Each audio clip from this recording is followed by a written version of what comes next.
Now at 6, police in southwest Missouri surround a property, the latest development in the investigation of a weekend stabbing death.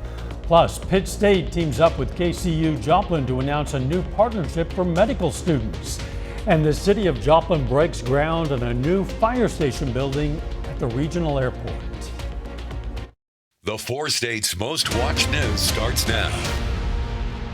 A chase in Cherokee County, Kansas leads to a manhunt in Jasper County, Missouri, all in connection with a stabbing death.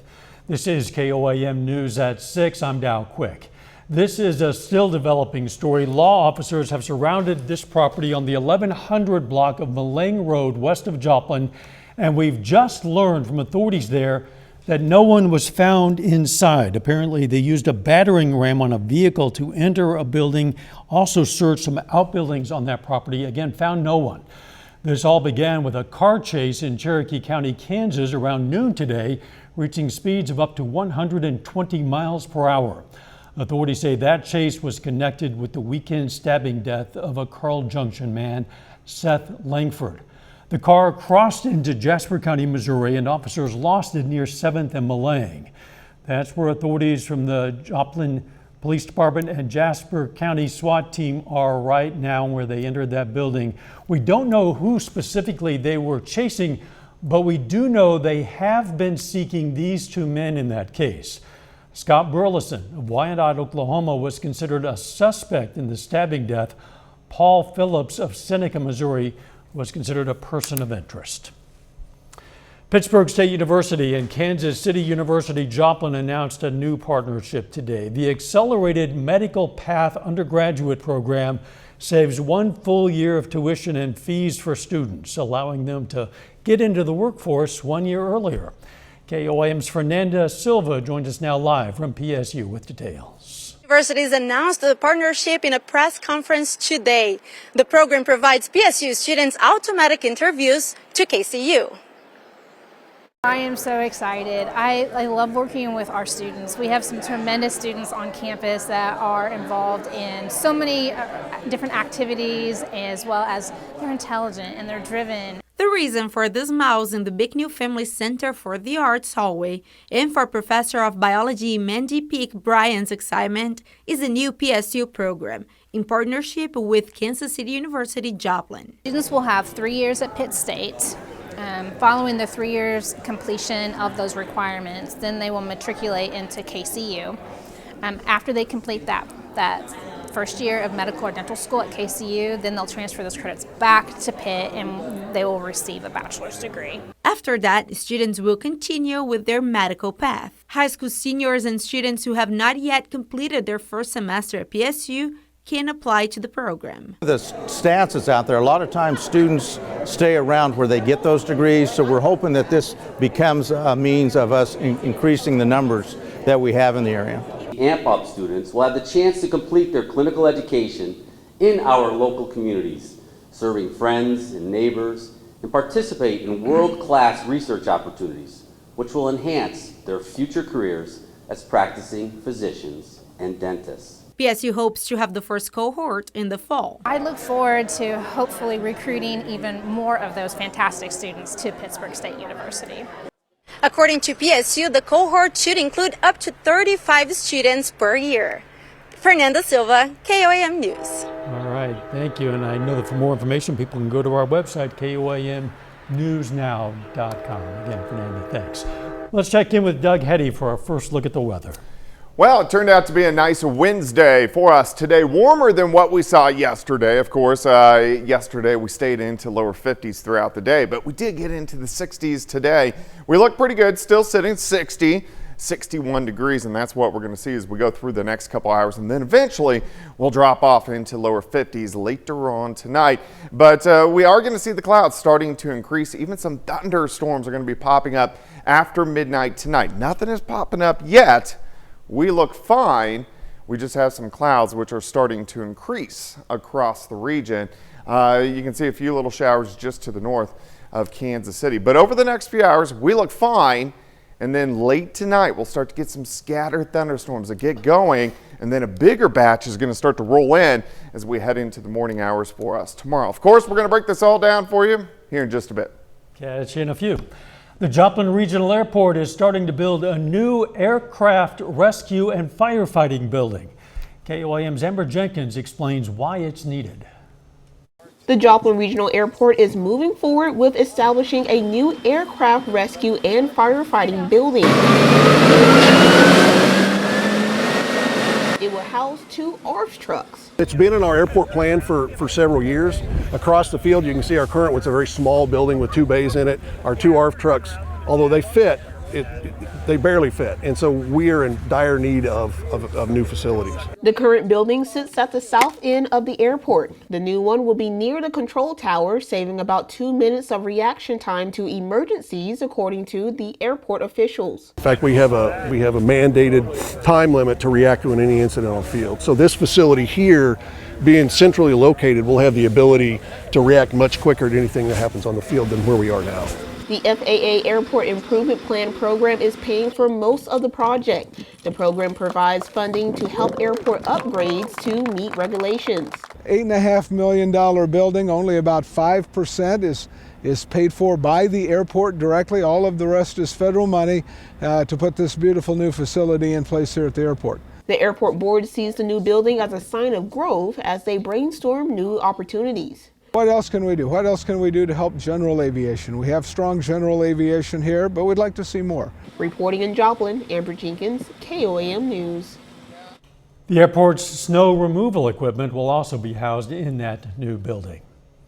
It's an exciting time to be a high school basketball fan. John's going to have a preview of the area teams getting ready to stake their claim to a state championship later in sports. But first, some good news for the Boys and Girls Club. The Boys and Girls Club of Ottawa County just got a new location. I'm Anthony Saviello, and I'll be talking about how this new building not only benefits students and kids, but community members as well. The Ottawa County Boys and Girls Club is now in possession of a new location in Fairland, Oklahoma. The 8,500 square foot facility was once a Family Dollar. It's now going to be the main Fairland facility. This is the 5th building used by the Ottawa County Boys and Girls Club. However, it's one of only 2 buildings actually owned by the organization. Boys and Girls Club of Ottawa County CEO Mackenzie Garr says this is a big step in the right direction for childcare in the area. We have about 150 kids enrolled in the after-school program, averaging around 75 to 80 kids a day. That's kind of in a one-room facility right now that we're just busting at the seams. We also have kids on the waiting list, and we want to be able to serve them. And so this building will allow us that additional space to serve those kids. The facility will begin renovations soon and hopes to be open for regular operations by August. Business in Pittsburgh rises to the occasion when it comes to feeding the community of Southeast Kansas. Toast launched a program in November called Spread the Loaf. The program has already helped more than 500 people. Not only does the program help the hungry in Southeast Kansas, but locally sourced bread also benefits area businesses. So it means bringing fresh, locally sourced bread to about 20% of our folks who are suffering from food insecurity in Crawford County. So it means a lot. It's a huge thing. The goal is to eventually provide that service more than once a month. Crawford County Historical Museum hopes to hook the public with its new group. The Open Hooking with Hooks and Loops group began today. That's what it's called. Rug hooking is a simple art craft that can be used for a table mat, wall hanging, or small floor rug. The craft dates back to the 1800s, but it still has uses today. We think it's important that we bring back the lifestyles and the crafts that were done in the colonial all the way through the 1800s, particularly because it's a recycling type of craft, and they reuse things that normally would be thrown away now. People with experience at this craft or who have taken at least one class were welcome to attend.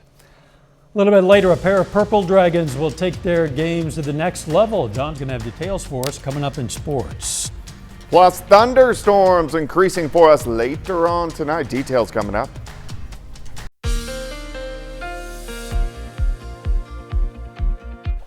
Well, of course, a warmer day for us today. Not bad across the region as we popped up into the mid-60s for highs, which is pretty good. It looks nice right now. Here's a nice shot of our Cornell Arts and Entertainment Complex tower cam. We're looking at downtown Joplin. Looks pretty good.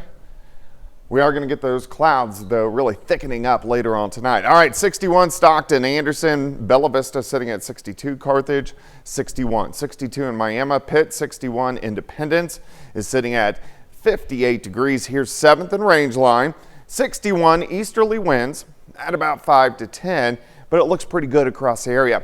All right, so thunderstorms increasing late tonight, tomorrow, into Friday. So tomorrow we have a very, very low threat for severe weather. It's a level 1 out of 5. I actually think most of our storms are just going to stay kind of strong, little loud, maybe a little bit of small hail. Timing 5 a.m. till 1 p.m. tomorrow. Then again, 8 p.m. until 2 a.m. on Friday, but I'm going to keep all of the threats on the low side at this time. But of course, it's March. We're into severe weather season now. All right, clouds starting to pick up across the region. We have our first little wave or chunk of energy out across parts of Oklahoma. The main storm system still spinning southern parts of California, but this is going to head toward us as we go through the next couple days. So those rain chances really going up late tonight. Here's 4 a.m., 8 a.m., here's 4 p.m., a little bit of a lull, back up tomorrow night into Friday. So we should have plenty of rain chances as we go through the next couple days, which is good. We need it. All right, showers, few thunderstorms start to get going late tonight, mainly after 2, 3 o'clock. Scattered thunderstorms, especially on the Missouri side. Here's 6 a.m., and then we'll get another batch kind of redeveloping through the morning and driving through. So here's 9 o'clock in the morning. Again, some of these storms could be a little bit stronger, maybe some small hail. Heaviest rain starts to push out by the noon hour, a little bit of a lull, and then we'll see additional thunderstorms trying to get going late evening into the overnight hours tomorrow night, and then driving through the region tomorrow night into Friday morning. Once we get to Friday morning, a little bit of a break again, and then especially our southern counties will start to get showers again as we get into Friday afternoon. But we have northerly winds by this time, so it's mainly just kind of a cold rain. Showers slowly rotate out of here late Friday night and into Saturday morning, and then we'll cool down a bit for the weekend. How much rain could we get? A lot of areas are going to pick up 1, 2, maybe isolated 3-inch amounts. The heaviest will be on the Missouri side, so we need the rain, but periods of showers and thunderstorms tomorrow, especially in the morning hours. High temp is 63. Now, once the system moves out, maybe a few flakes of snow early Saturday, we do cool down, so high temps on Saturday, only right around 50 degrees. All right, 63 tomorrow, 61 on Friday, 52 Saturday. Clocks flop forward an hour.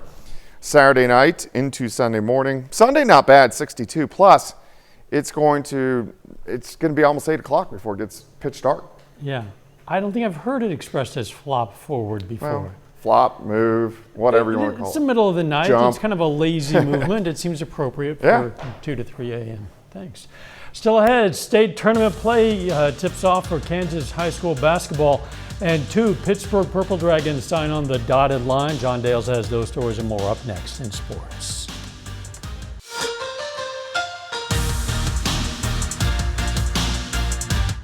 For 4 of our local high school basketball teams in Kansas, state tournament play tips off tonight. The 4 states are represented across 3 different classes. Now, starting on the boys' side, Riverton plays in a Class 3A quarterfinal against Goodland. That contest tips off tonight at 8 p.m. The Rams, making their first state appearance since 2015, they're the 6th seed. Goodland is the 3. I'll give you a score update on it later tonight at 9 and 10. Over to girls Class 4A, we have 2 quarterfinals this evening, starting first with Fort Scott taking on Clearwater. Lady Tigers enter state tournament play with just 1 loss. That came at the buzzer to Nevada back in January. They're the 2 seed facing 7 seed Clearwater. That game just got started at 6. At the conclusion of that contest, Labette County plays in the final quarterfinal of the night. The Grizzlies are the 6th seed in Class 4A, facing Bishop Meade. The Stags have just 3 losses this season. Winner of this one faces the winner of the Fort Scott Clearwater game tomorrow at 6. And in Class 2A, Colgan girls basketball plays Eureka in the state quarterfinals. Lady Panthers are the 2 seed in the class. They haven't lost a game all season. I'll give you a score update on all 4 of these contests in Kansas later tonight. Over in Missouri, Liberal girls basketball continues its playoff journey this evening. The Lady Bulldogs play in the Final Four for the first time in school history. Bulldogs make their Final Four debut in about an hour and a half. They face South Nottoway, who enters tonight with just 1 loss on the season. Lady Bulldogs have won 5 games in a row coming into tonight, most recently beating Appleton City on Friday. I'll give you an update on this final score as well tonight at 9 and 10. Over at Pittsburgh High School this afternoon, 2 Purple Dragon student athletes signed to compete at the collegiate level. Kiran Navaratnam and Georgia Bookout, 2 Pittsburgh High School seniors, signed their college commitments today.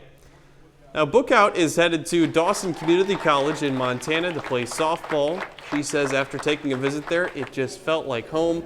Navaratnam signs with Evangel University in Springfield, Missouri for track and field, specifically javelin throw. She says she just picked that up a couple of years ago. Both of them say they look forward to this moment for a long time. Now in Kansas City, MIAA Madness begins today. Missouri Southern and Pittsburgh State basketball hope to begin a long stay at their conference tournament. Now the only local team playing today, that would be the Missouri Southern men. The Lions are the 8th seed taking on 9th seed Missouri Western. This is the 2nd meeting of the year between the Griffins and Lions. Western won the first one by 1 point. We'll bring you highlights and post-game reaction from Kansas City later tonight. So we're getting closer to that March Madness time of the year. We're in conference tournament play. Yeah, it's right around the corner. We'll be right back. Here's a look at what's coming up on KOAM News at 9 on Fox 14 tonight. We're going to have more details on that manhunt in connection with a Jasper County stabbing death.